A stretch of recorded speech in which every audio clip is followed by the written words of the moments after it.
Dear friends and learners of various distance education programs, welcome to this session on the topic organization of learning by a distance learner. For particularly the course which you are enrolled in enhancing the effective study skills. I think from that course point of view, I have prepared this particular topic, organization of learning by distance learner. Is a bit unusual topic. You can see that organization of teaching learning, which you must have heard. Why the topic organization of learning by a distance learner? I think maybe last 30 years plus experience in the distance education system, interacting with various distance education colleagues and the learners. I thought learning is a very important role by the distance learner, because distance learner is away from the institution, is away from the teacher, still learning happens. How it happens, why it happens, and what the learner has to do is the crux what I am going to present in this particular session. I think let me create a brief context before I proceed with my slides. I think you are familiar any teaching learning process, whether it is conventional education, whether it is distance education, whether it is a formal, informal, non-formal education. You take any mode of education or any teaching learning process, the two components, teaching and learning, goes hand in hand. I think that's what learning goes together rather. But why I have identified the learning by distance learner organization, that I will come a little later. Particularly the society is changing a lot, various advancement in various spheres, and particularly in the technological advancement and its impact on the distance education system in general, rather higher education or any education system in general and distance education system in particular. I think this technological advancement is impacting a lot. I think when the technology is impacting a lot on the education system, particularly in the distance education system, I can say with confidence and experience, yes, it is affecting a lot. And then naturally teaching, the teacher has any place. When the technology is teaching, there is no teacher needed. That is what the people feel it, and the learner can learn on their own. I think that is what is it. Yeah, that is also true. Learner can learn on their own, because whether it is school system, whether it is higher education, college or university system, and the many students, I think before they attend the classes or before they read books concerned, they have access to technology and they go through various topics. Naturally, they are prepared on their own. That is what I mean to say. This is where technology is influencing. So naturally, by using the technology and various tools available with the students, they are having a knowledge of a topic in advance to their interaction with the institution, in case of distance education, in case of teacher in the conventional system. So it does not mean that teacher has no place in the scheme of things. I am the one who firmly believes that teacher will remain, whether it is a classroom teaching, whether it is a distance teaching or any other form or mode of teaching, teacher has to be there. I will justify that my stand, a teacher is needed, in my subsequent arguments and the discussion. I think with that brief context what I have created, why important is learning by a distance learner in distance education system, how it is to be, why it is to be organized. I think that is what is the context I have created. We will go to the slides one after the other. I think first slide you can see that what is learning. I think many people have defined, many educators, many theoreticians have defined learning in different ways. The sum up all those things what I have presented in the slide, learning is not something that takes place within the boundaries of a classroom, Actually, you are in the every one of us has an opinion, because every one of us trained in the classroom, taught in the classroom. Naturally, teaching happens only in the classroom is our what we call the impression or the perception. Rather, the learning takes place anywhere, anytime, and from anyone. I think that's what the latest coin or changing the direction or perspective of learning, you can say that. Traditional Indian literature has example. Yeah, we all know that. I think when Gurukula system existed in the country, in the Indian continent, naturally students used to go to the ashrams of rishis and sat there and stayed there with them for years to learn something. So that's where you go to ashrams, cross the mountains and rivers, reach the ashram. Under the tree, the teacher used to teach. Naturally, he teaches with the help of trees, with the help of mountains, with the help of insects, birds. This is how the learning has taken place. It means learning is something which is possible anyway. The crux of it is that this anywhere, anytime, anywhere, anytime, and with anyone you can learn is the hallmark slogan of the distance education system. I think most of the distance education systems, including IGNOU, use that. You can learn from anywhere, anytime, and from anyone is the slogan distance education. So naturally, what the definitions of learning and the analysis what we have done in this particular paragraph, I think is more appropriate to the distance education context. I think that's what I want to emphasize.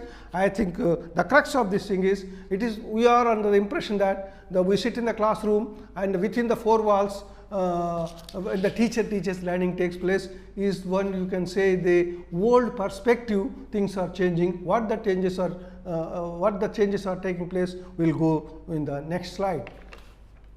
Let us talk about as I said, that our focus of this session is on distance teaching learning. That's what I said. Distance teaching as a slogan, it occurs throughout throughout geographical places. I think by IGNOU, located at the headquarters in Delhi, I think our students are there in the length and breadth of the country and beyond the country. We have the students from Kanyakumari to Kashmir. We have the students from Dadra and Nagar Haveli to the northeast Assam and Meghalaya and Tripura and whatnot. So we have students from anywhere. So that is possible. How it is possible? Yes, IGNOU uses, like any other distance education, any other leading distance education institution in the world, are using the multiple media. We use the print media, we send the books, we use the eGnan course where the soft copies are available, we use the audio programs, video programs, teleconferencing, and various other technological means we reach the student. For example, in this video session itself, where I am talking, actually you are listening from a different place and different time. I think naturally I am talking to you, you are noting down what I am telling it. So this is where the teaching learning happens. You are not in front of me, I am not in front of you. I think that's where the distance teaching learning occurs, anywhere, anytime. So about definitions, what I want to emphasize at the end of this slide is the definitions what we have analyzed so far about the learning is applicable to conventional system, but more to the distance learning. That's what I want to emphasize. Let us see the next slide, where few more definitions I want to touch upon that given by the very eminent educationists and theoreticians of the teaching learning process. Harlock 94, very old definition in fact. Learning is development that comes from exercise and effort. Yeah, that's very important. Learning comes not only in the four walls of the thing, from one's own learner's experiences, my exercises, what I do as a human being at my home, at my workplace, at my interactions. I think that also gives a learning.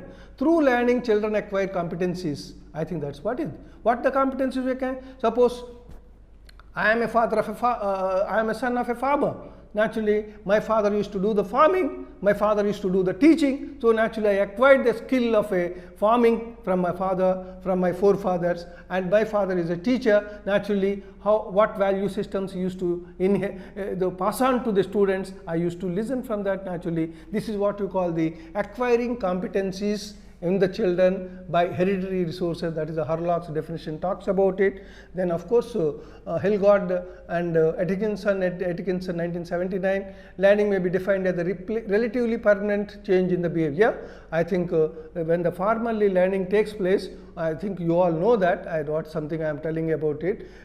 You expect some change in the behavior. What was the behavior before you undergoing a program, and after program of 3 years or 4 years or 2 years, what the changes are taking place in the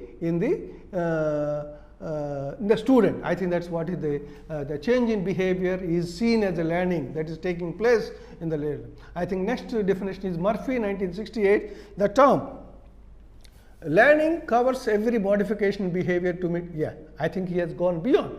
The learning covers every modification behavior of the student.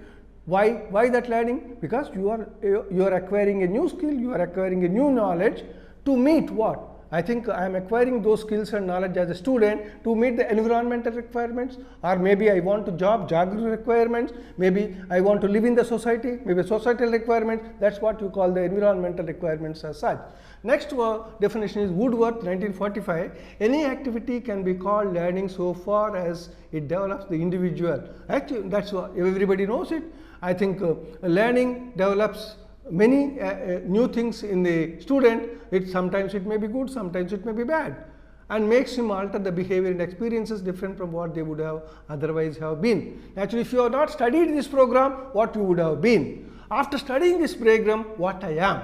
I think that's what we have to see that. I think in the process, I think maybe I learned good, I learned bad. But as a student, naturally, I think my emphasis should be learning good. Knowing about bad, there is no harm, but good and bad, once you learn, so naturally you practice the good. I think that's what. Experience is different from what they would have otherwise have been. I think these are the established definitions which have a relation to the topic. That's why I spent some time on this. And then above definitions emphasizes indirectly or directly distance learner, also known as, suppose what I talked about the Gurukula system, learner goes in search of a guru for a long distances and then settle down. Okay, I heard about this guru in this ashram, let me settle with him. So he is going and staying there with a guru in the ashram for a long time to learn something. So he is in a sense, distance are also known as independent learner, autonomous learner, and self-directed learner. The distance learner, suppose when you are away from IGNOU, you are all the students of IGNOU, you are not with the institution, you are not with me as a teacher, but still you are learning. You are receiving books, how to handle the books, you are receiving the guidance, you are receiving the directions from through program guide and various other means. So that's with the help of all those material or resources making available to you by the institution and by the distance teacher, and you are planning your own thing, you are learning on your own. That's what is the first statement what I want to say.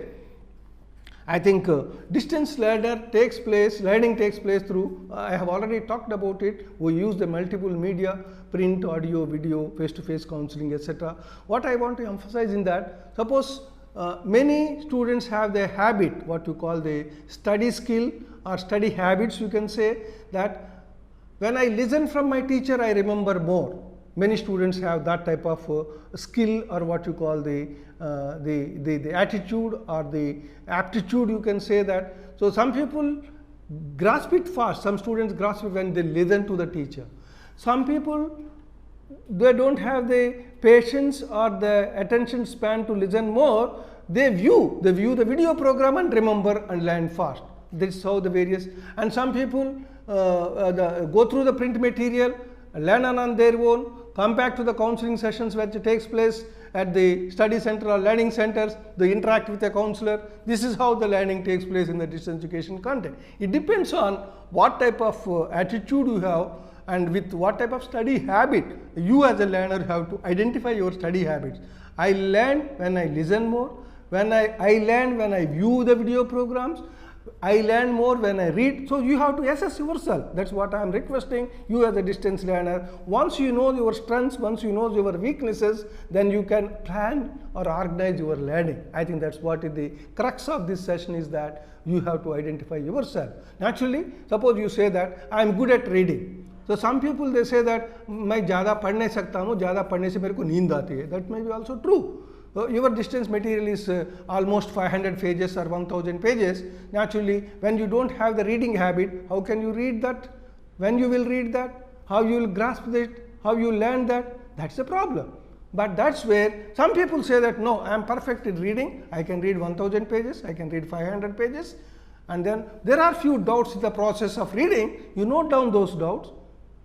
Maybe you have to get it because you don't have access to the teacher immediately. That is where the face-to-face counseling sessions which are available in the distance education program to the distance learner, go and interact with the counselor, then you will get your doubts clarified. This is how you have to organize your learning.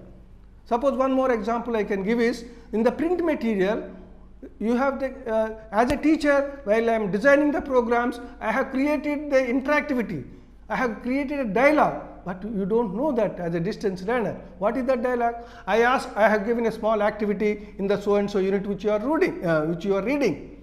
Yes, that activity is a interaction which I created between you and me, you as a learner and me as a teacher.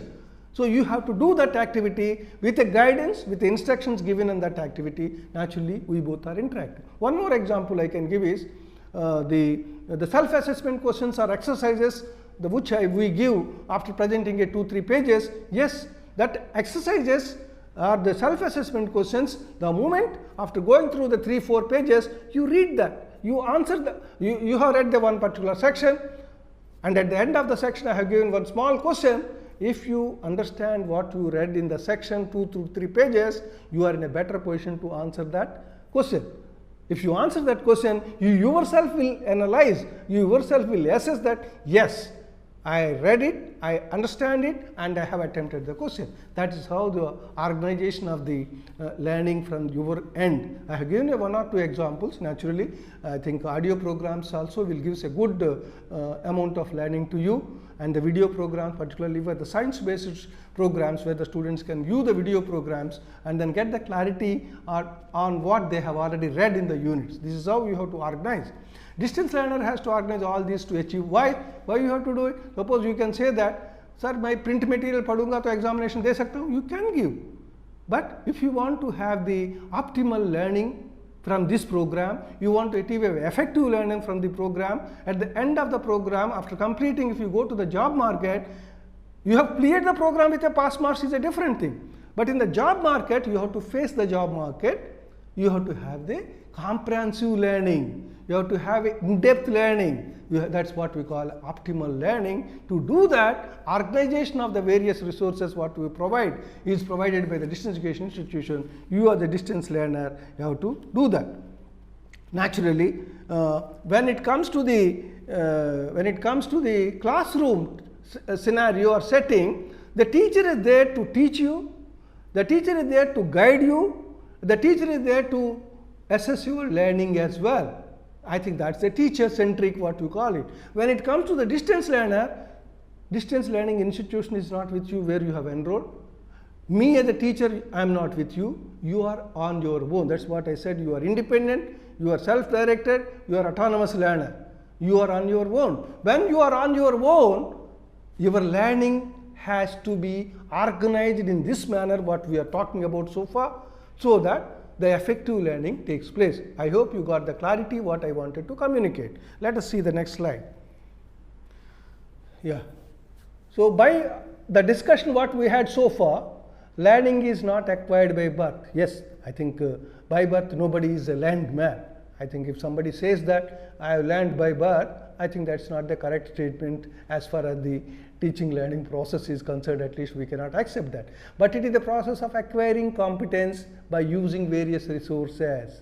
I think that's what hereditary resources what I said. Hereditary resources means various resources available to you in that particular program. Suppose if it is a food and agriculture, naturally if you are associated with that occupation at home or at any other place, actually that process will also give a resources for learning. That's where the acquiring competence by using hereditary resources is one source of it. Temporary change, yeah, that's what we have discussed so far. Teaching learning results in the change in the behavior. I think, okay, change in the behavior for a 2 minutes sake, for a few minutes, no, that's not the learning. Temporary change means, I think by doing this course or a program, my behavior is changed by acquiring certain amount of skills and certain amount of knowledge. I think that is a relatively permanent one. Relatively, it's not a temporary one. That's where the learning means it is a relatively permanent behavior that takes place in the student, whether he or she, after going the program, after doing the program. Not only the modifications of behavior by acquiring good things or as per the social norms. We all live in society. Society has certain standards, society has certain norms. I think we have to operate within that. Is learning, but even behavior modification by acquiring bad things comes under learning. As I told in the earlier slide as well, and the process, in the teaching learning process, you learn good things, you learn bad things. Only thing is how to distinguish these two. Naturally, I think I give more emphasis on my good learning rather than the bad learning. But I want to distinguish the good learning and bad learning, so I learn to both of things. In other words, learning leads to change in behavior, but it does not necessarily mean that these changes always bring about improvement. Yeah, that's a different thing. What the statement says is, learning leads to change in behavior, that's what we discussed so far, but this does not necessarily mean that these changes always bring about improvement. Yeah, I think sometimes the learning brings in improvement, sometimes it may not, sometimes positive development, sometimes negative development. I think this is why the whole world, you can say, that advanced in many senses, advanced in knowledge, advanced in skills, advanced in the technology, but still we have the good things, we have the bad things. Why it is coming? That is the crux. In the process of the learning itself is integrated, that in the process we learn both good things and positive things. As a student, it is my responsibility what I learn good things and what I execute good things and what I improve the good things further. I think that's how one has to see that.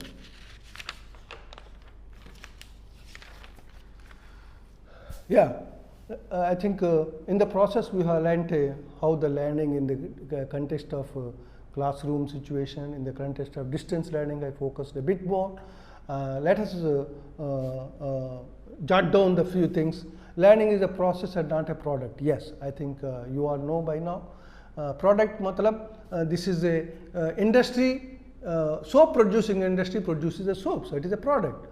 And in the manufacturing of the buckets, manufacturing of the mugs, manufacturing of a glasses, tumbler, it is produced by, that's a product produced by so and so industry. But in the education system, okay, some people, some educations say that, yeah, we are producing the graduates, I think they say that, yes, we are producing the graduates at the end of it by following a rigorous process. So the emphasis in this nature of learning is process. What is the process? I have studied 3 years in this institution for doing a particular program. I have met different teachers. I have interacted with the different teachers. I have gone through various learning material, learning resources, and then I have come out as a graduate. You can now at the end of it call me as a graduate, as a product of this institution, but the process is important in the teaching learning context. Learning is purposive, yes, we all know that. So you ask me that why you are doing a program from IGNOU. I said that's my goal. I want to do this program through IGNOU. That's my goal. That's my aim. Without any goal, without any purpose, nobody learns anything. Nobody does any program. I think that's important. Then the thing is, learning is generally involves some degree of permanence. This is what I said, that learning is not purely temporary. That cannot be learning. Okay, मैंने 2 minutes के लिए सुन लिया, I have learned. No, it is more than two minutes listening and temporarily learning something. It's a degree of permanence. Okay, I learned a skill, I learned a particular knowledge in a particular course 1. And when I completed the course 2, I added some more skills and some more knowledge. This is how accumulation of skills and knowledge over a period of a particular program, at the end of the program, yes, my knowledge, my skills are relatively permanent. Naturally, after doing a BTech, if I go to the job market and they ask what I have learned in the BTech program, I cannot say I forgot it. If you forgot it, you go back home. I think that's a simple answer from the employer. So naturally, I have to display. I have to display what I learned, the knowledge, what I have learned, the skills, then only they assess me. I think this is the degree of permanence can be seen in that way. Learning is universal and continuous. Yes, Learning is it's a continuous process. Particularly in the distance education, we could say that lifelong learning. It's a learning is a throughout. There is no age bar. I think in IGNOU we have students of 18 plus years and the students of 60, 70, 80 years old also student. It is a lifelong process. It's a continuous process. Learning prepares for adjustment. Yes. Why you are doing it? Okay, you can say that I want to learn the skill and knowledge and then I want to get a job. I think along with that, learning prepares you as an individual to adjust to the new situations in the society, to adjust to the larger environment of the society. This is how it happens. Learning is comprehensive. I said that's what I said. Learning is a comprehensive. It is you are learning the skill, you are learning the knowledge of that particular topic, you are learning the value system, and you are learning the good and bad. So in that sense, it is a very comprehensive whole. Learning is organizing experience. Yes, what we discussed so far is how you organize your learning experience in the context of distance learning is more important. I think this is where you have to focus based on what we discussed. You as a distance learner, you must be learning without listening to my session as well. But with this, am I added something new to you? If something new is added, yes, here is the thing I have to add to my learning experiences. I can organize my learning experience better way than based on this particular session. This is how one has to do. I think it's a when it comes to the distance education, I said earlier, the distance learner has a major role and faces a major challenge in the teaching learning process and in the learning experiences of the distance learner. As I said, distance learning is also known as a lifelong and continuous learning. Distance teaching organizations assesses many things before I design a program. My colleagues in various disciplines design a programs, taking your previous experiences of the learner, prior knowledge of the learner, so that I consider their previous experiences and prior knowledge. Taking them, I design the program which they are going to enroll. So I am linking it up your previous knowledge and as well. That's where the teaching organization considers students' prior knowledge and what type of socio-cultural background my students are coming. So naturally, all these things will help me in designing the teaching learning program for you as a distance learner in this particular program. I think that's where, as I've already explained, creating interaction through various learning resources. I talked about print earlier, I talked audio program, video program, we have a teleconferencing sessions, we have interactive radio counseling, we have face-to-face counseling session. Each this resource has the potential to teach you something and you can learn from this. Only thing is how you organize the scheme of things. And of course, presently the social media is extensively used by distance education and the distance learners. I think Facebook, WhatsApp, Twitter and many other things are used by the institutions and the learners because you are all the 21st century learner, unlike me. Naturally, we are not the products of the 21st century learning, but we studied in the 20th century. Of course, we are watching in the 21st century what the changes are taking. So naturally, I can take those changes and important things in the teaching learning process to my distance learner. Challenge is organizing these learning resources by distance education. As a teacher, it is my responsibility how I organize all these components in my design of the program, design of my courses, design of my teaching learning exercises. When I do design in such a manner, then the ball will come to you, the material will come, resources will reach you. Then it is your strength lies, your challenge in front of you is how you organize your learning exercises. Suppose many students must not have attended listen to the audio programs and watch the video programs. Why? They feel that they don't have time, they don't have access to that. But if you try, you can have access to the audio programs of the IGNOU of a particular respective program. You can attend the teleconference section, you can attend interactive radio counseling, you can get the doubts clarified. All this is the learning takes place when you organize the things. I think ultimately all these things are needed for their optimal and effective learning. I think thank you all for patient hearing of my session. I hope you all learned something. Hope you all learned something from this session so that you are in a better position to organize in your learning as a distance learner. Thank you very much.